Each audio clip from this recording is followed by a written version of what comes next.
Our big phrase for this time is a quote from a 20th century Indian cleric and social activist Mahatma Gandhi. His life and his service spanned the 19th and 20th century. Born 4 years after the end of the Civil War and 4 or 5 in 1948, I think is when he died. A few years after the Civil War, after the World War II. Professionally trained as a lawyer, Gandhi inspired Martin Luther King and Nelson Mandela, who often quoted Gandhi and shared his opinion concerning human rights and social justice and ideal economies. They all railed against abject poverty and social elitism. And against this background, today I want to talk about the economy of stupidity. Stupidity is a pejorative, it's a derogatory term. No one wants to be called stupid. Stupidity is behavior that shows lack of good sense, a lack of good judgment. I think you will agree that even people with good sense have done some stupid things in their lives. Good news is stupidity is not a permanent condition. Being stupid is a sentence. Behaving stupidly is not. I want you to wonder what on earth I could mean about the economy of stupidity, and I want to tell you what I mean when I say it. An economy is a system that regulates the accumulation, distribution, and the use of money, resources, and means of production. The American economy is a system that regulates how much money is made and how much money is spent by American individuals and institutions and corporations. For your information, the average American is said to spend about $61,000 a year. There are at least 45 million African Americans in the country. That means African Americans likely spend between $1.5 and $2 trillion in the American economy each year. That's a lot of hair.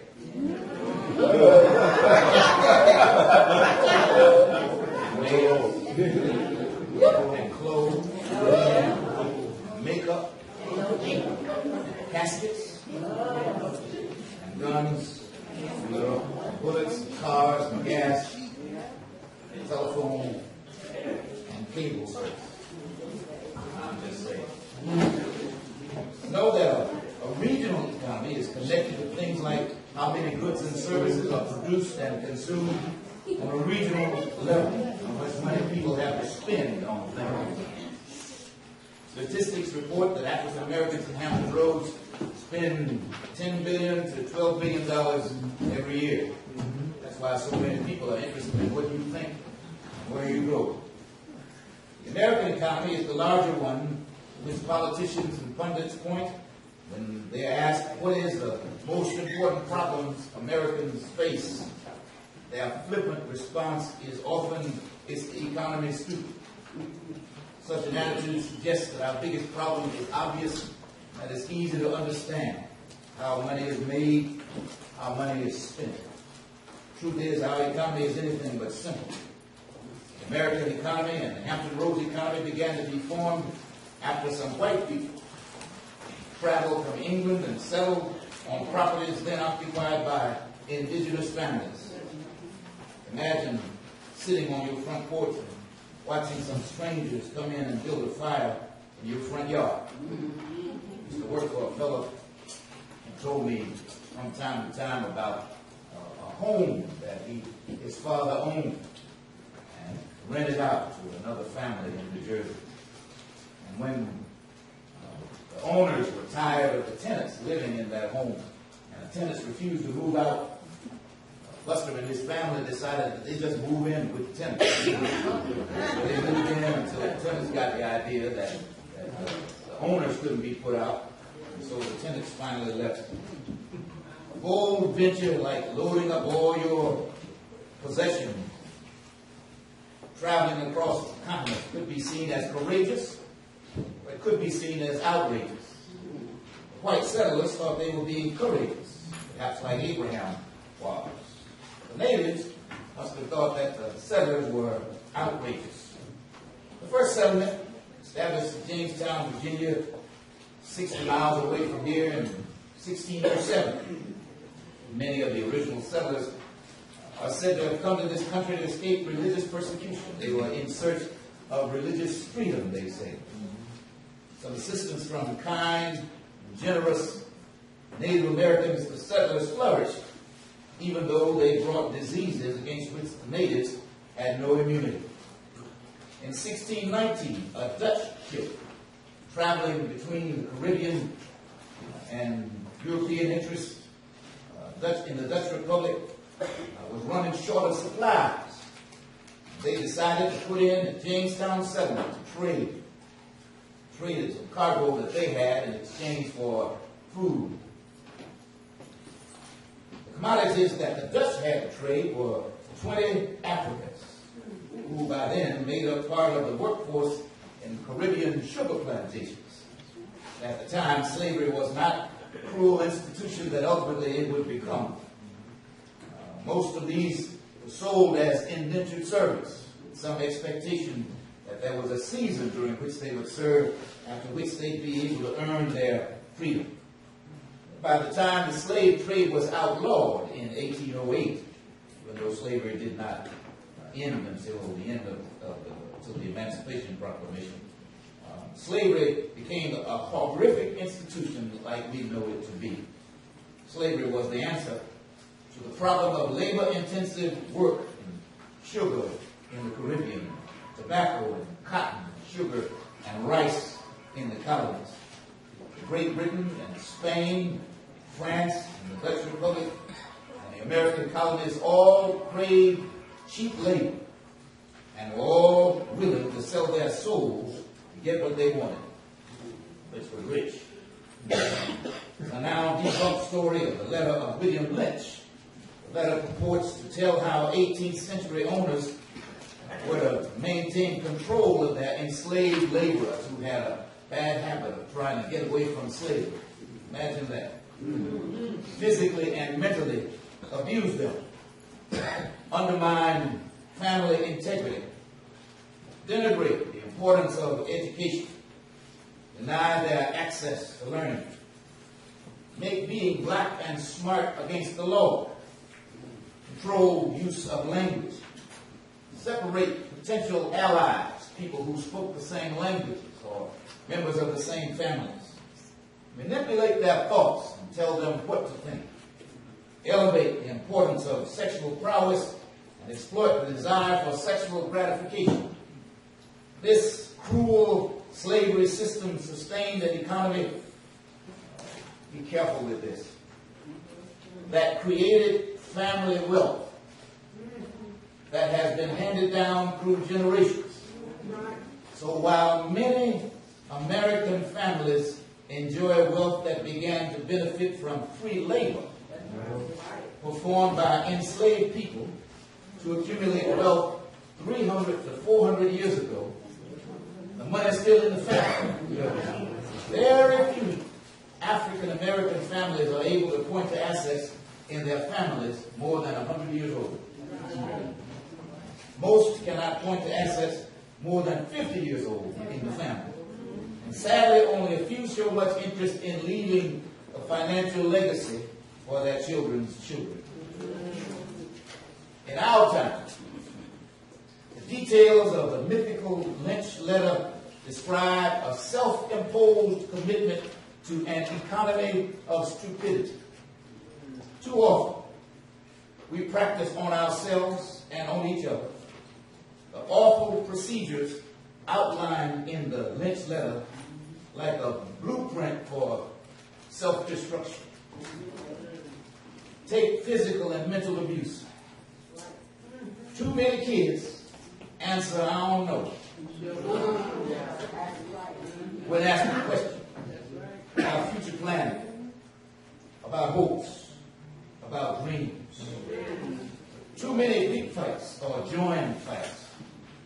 Too many engage the self-fulfilling Lynch prophecy by mimicking the violence of the people who own their ancestors, by inflicting and fomenting violence like avatars in a video game.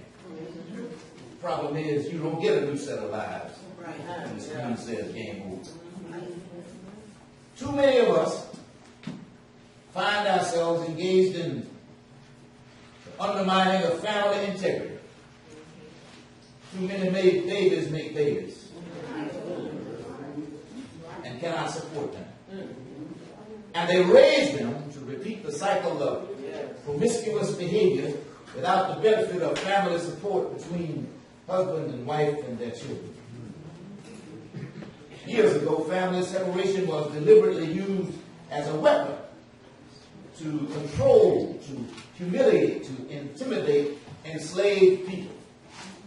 In an economy of stupidity, 21st century boys and men dropping gold, getting quit, leaving living trophies to fend for themselves.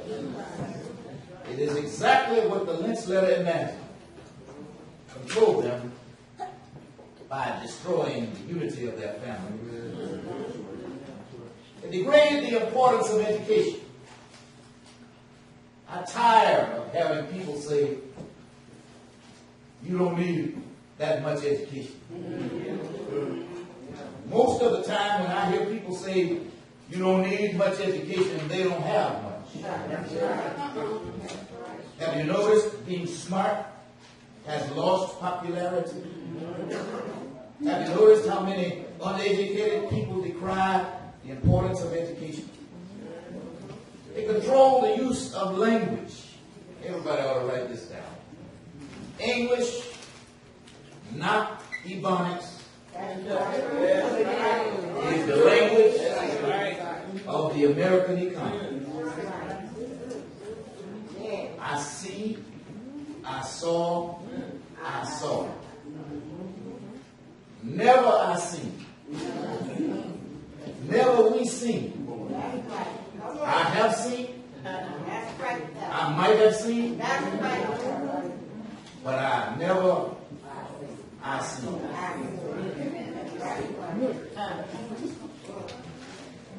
Elevate the importance of sexual prowess, they say. The fact that you can does not mean that you should. You are fearfully and wonderfully made. Place more emphasis on the fearful and less on the wonderful. Fine won't take you far.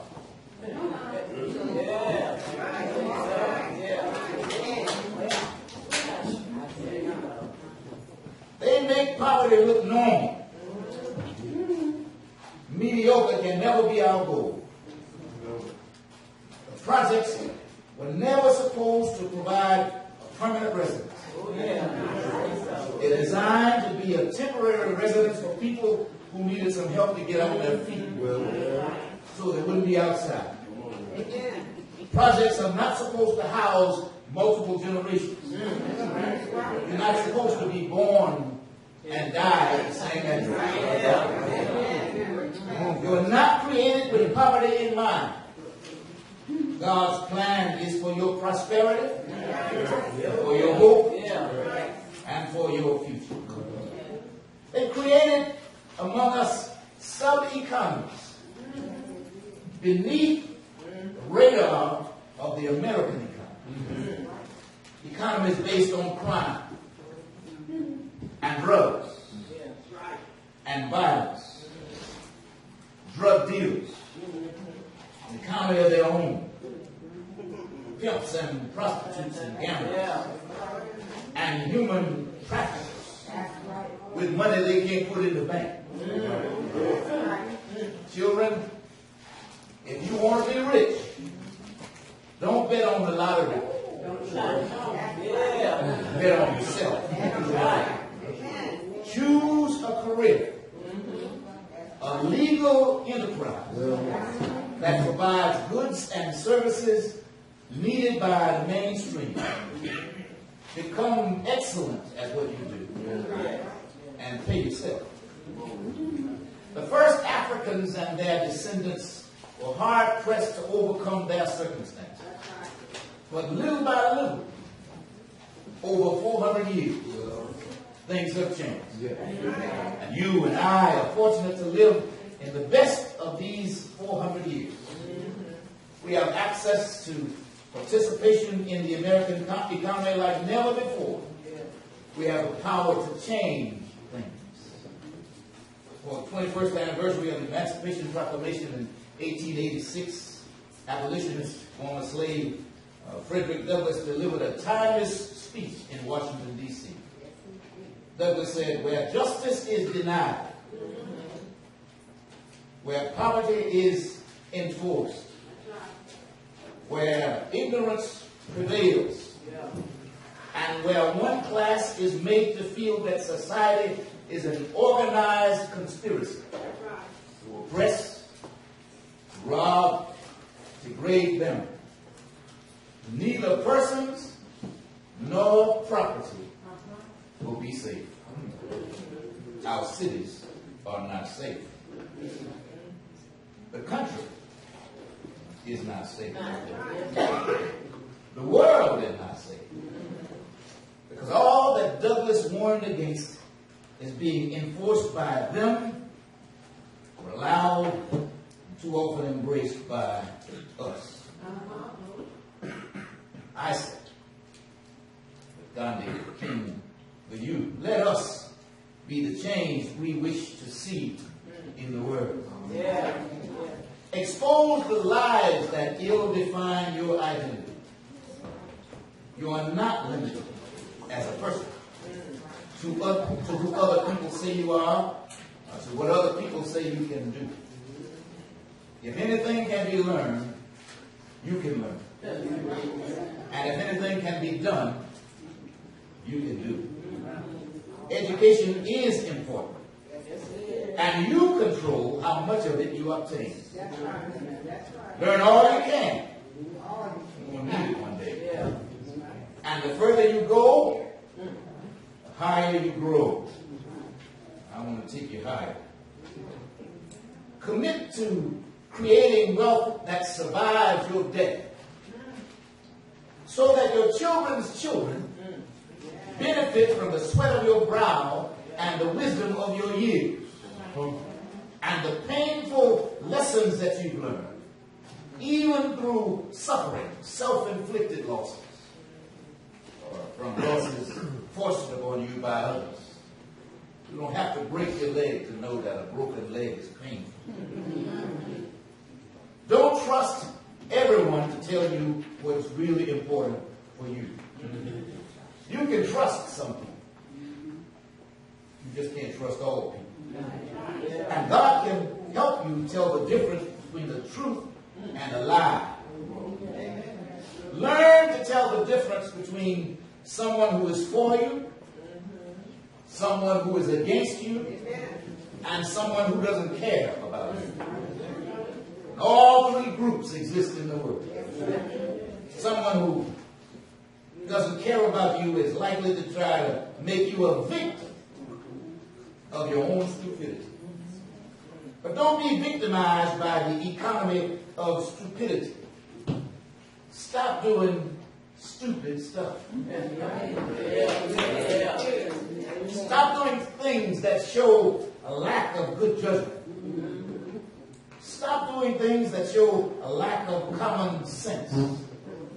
Become interested in things that are interesting, things that are useful, things that are necessary, things that are helpful, things that will produce results that will be beneficial to you and to others. And now, dear brothers and sisters, one final thing. If you would be the change you wish to see in the world, abandon the economy of stupidity. Act like you know what it is, because you know what it is. Fix your thoughts on what is true and honorable and right, pure and lovely and admirable. Think about things that are excellent and worthy of praise. Keep putting into practice godly ideals, and then the peace of God will be with you. Roseman, James Weldon Johnson were both correct. Stony the road we trod, and bitter the chastening rod felt in the days when hope unborn had died. yet with a steady feet. Have not our weary feet come to the place for which our Father sighed? We've come. Over the way that with tears have been washed. We've come treading our path through the blood of the slaughter. Out from a gloomy past. Till now we stand at last where the white gleam of our bright star. Look where he's brought us from. He brought us from darkness into this marvelous light. If we are to be change we wish to see to your word. Abandon the economy of stupidity and act like you know what it is.